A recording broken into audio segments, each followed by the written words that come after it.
The book Reinventing the People by Shelton Stromquist details a social crisis that was occurring in the late 1900s and the early 20th century.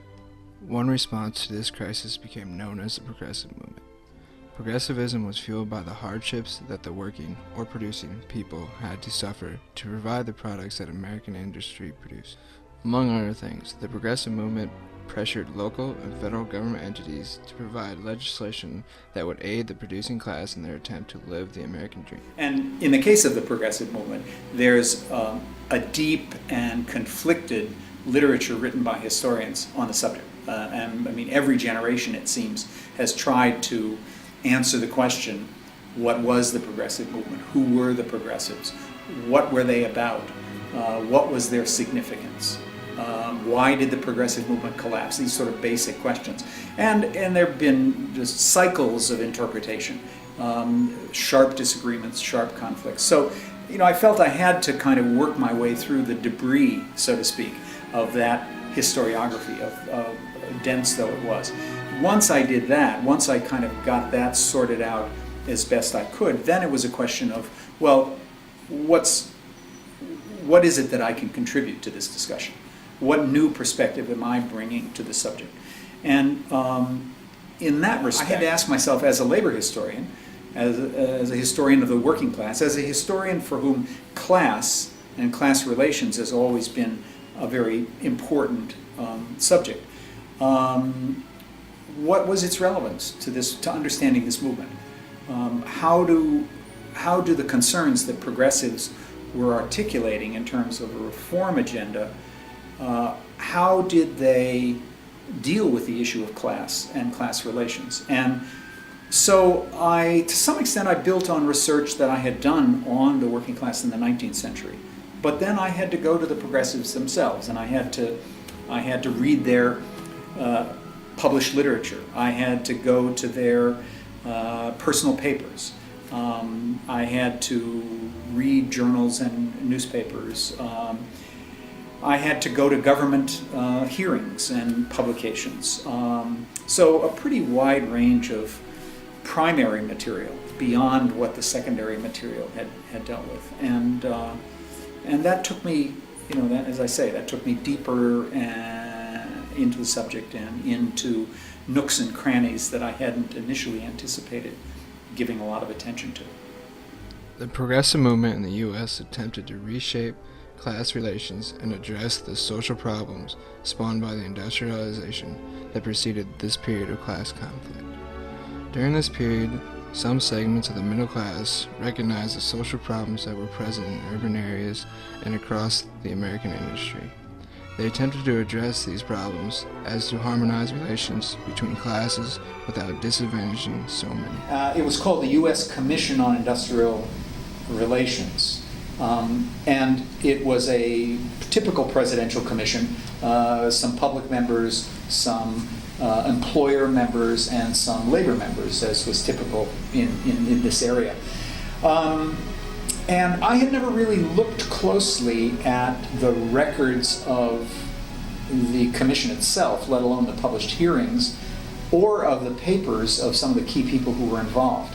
And it turns out that this commission, which was appointed by the president to, how did they put it, to find the sources of industrial unrest, and because there were a lot of big strikes going on at this time. And in my view, the progressives were preoccupied with trying to harmonize class relations, to try to get rid of class conflict and to subordinate it and to create social peace. And so these hearings, it turns out, were prompted by a coalition of progressive reformers, some of the people that I end up talking a lot about in the book, who believed that it was time to have an expert investigation into this problem and to come up with recommendations that would in fact solve the problem. At least that was their hope. So people like Jane Addams, for instance, who's very well known, or Paul Kellogg, who's an important person in my story, were deeply involved in creating this commission. It turns out that the commission itself became a site of conflict between different contending interests and points of view regarding what the problem was that they were investigating.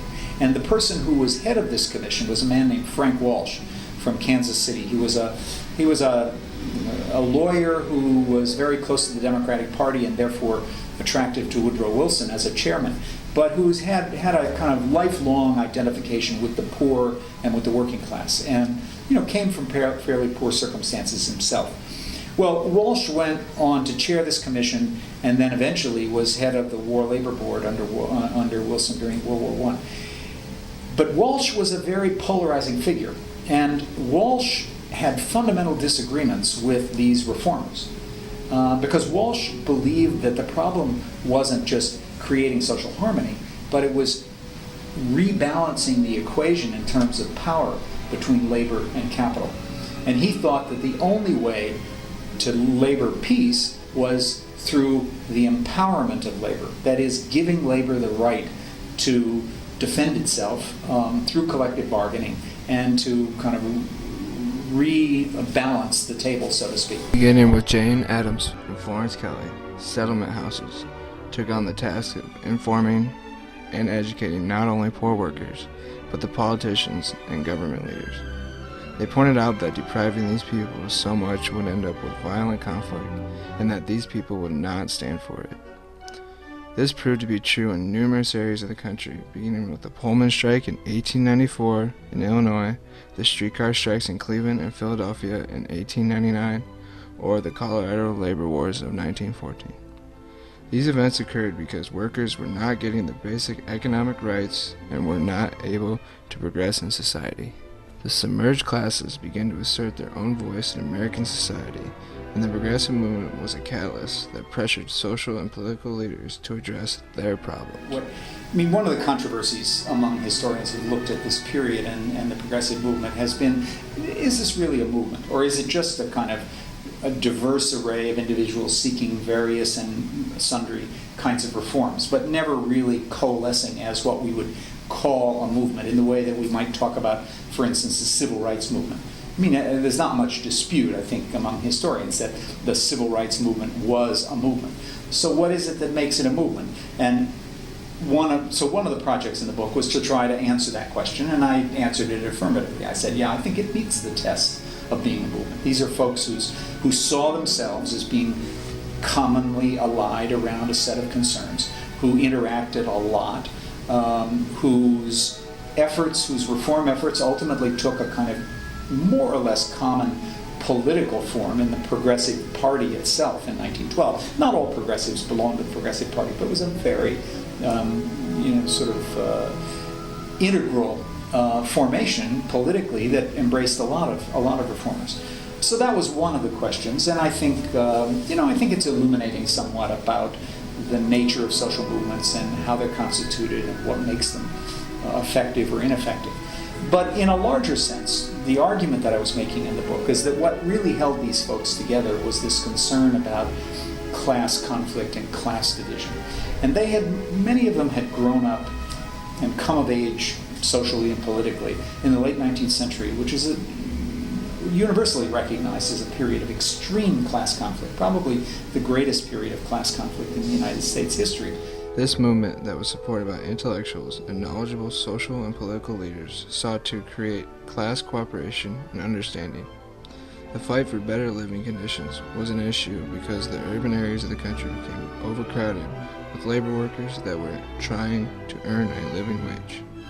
To solve this issue, both political and industrial reform had to happen, or these poor workers would never have had the opportunities to become true American citizens. Progressives' fight for class relation reform and industrial reform had a powerful message in the early 1900s. The issues were brought to the forefront of American politics and were recognized by many people throughout the nation. The efforts put forth in this time period had addressed the distribution of wealth and attempted to unite workers to fight for their right to gain back some of the wealth that they were producing. Their efforts became hindered as America would enter into the First World War by 1918, and a nationalistic belief swept across the states. Still, class issues and workers' rights were fought throughout the 20th century. Reforms came through Roosevelt's New Deal and the Civil Rights Movement, as well as others. But from a progressive point of view, the class problem still existed throughout the 20th century into the 21st century. Class was still being used to fight political battles and has defined politics in the U.S. to this day.